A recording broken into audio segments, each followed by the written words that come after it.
Diego Rivera. Diego Rivera was born on December 8, 1886 in Guanajuato, Mexico. He began drawing as a really young child. He was very gifted from the beginning. He began his study of art at San Carlos Academy of Fine Arts in Mexico City at just the age of 10. While he was there, he was influenced early by Jose Posada, who was a Mexican illustrator who mostly focused on politics in his art. And this really shows down the road in Rivera's art how most of his was political, and it just shows how greatly of an influence that Posada had on Rivera. So Rivera began his purpose by studying art in Europe around 1907. He traveled from Mexico to Europe. Since he was native to Mexico, the Mexican Revolution really influenced his art greatly. He was really interested in Mexico's history, and he began to focus on political ideas and the life of the lower working class. In a lot of his art, you'll see that he really focused in on like peasant life and the lower working class.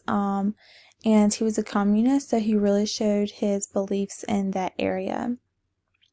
He traveled from Europe to Italy, and while he was in Italy, he was greatly influenced by the fresco murals from the Renaissance, and this really sparked his interest in murals.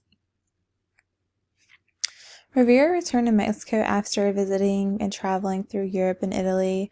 Once he returned, he was funded by the government to draw murals of Mexico's history and the Mexican people.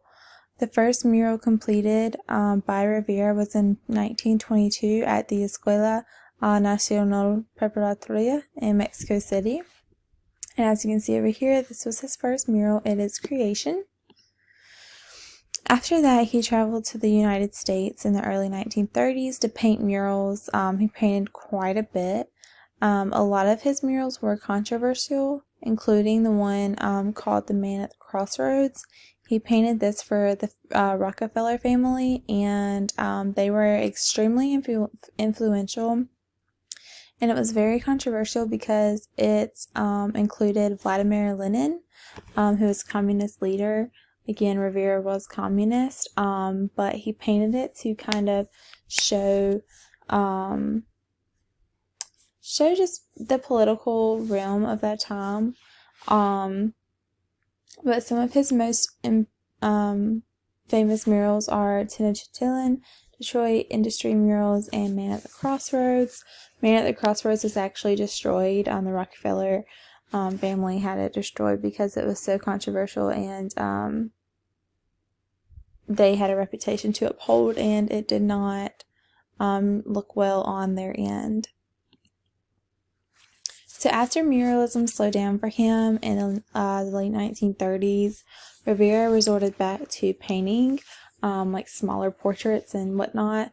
So over here is one that he painted. It's the flower carrier, and it really shows the peasant, lower working class struggling.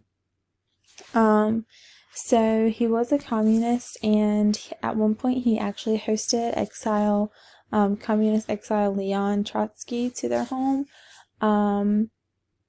which was a great, I guess, just like Rivera made a bold movement by inviting him, because he was actually someone who was like a communist Marxism leader, and he actually formed his own version of that.